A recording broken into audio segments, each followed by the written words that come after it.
Then, what about the expenditure on our administrative services?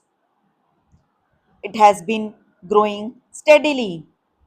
We must have a commission on the pattern of the Hoover Commission, which proposed a reduction of $7,000 million in the administrative expenditure budget of United States of America.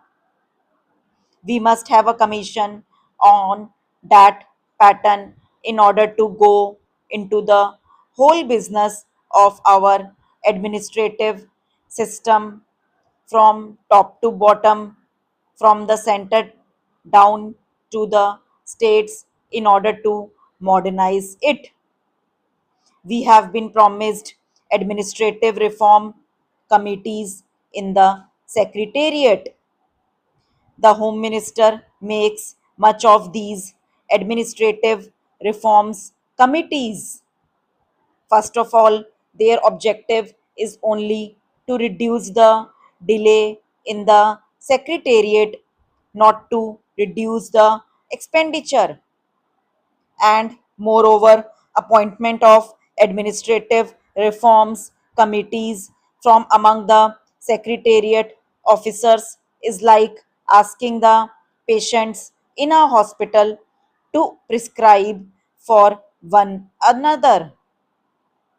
You must have an outside body, a scientific body of administrators composed of public man and of businessman, such as the Hoover Commission was, in order to go into the whole business of the costly administrative system under which the country is suffering.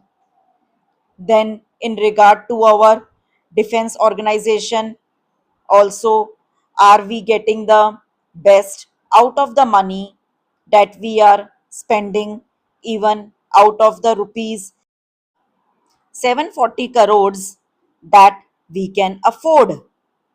What we want for the defense of our frontiers is a mobile force, not the kind of force suggested by somebody in the other house the other day.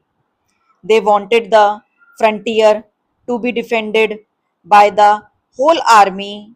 They wanted the whole army to be deployed all along the frontier. We want mobile force, well armed, well equipped,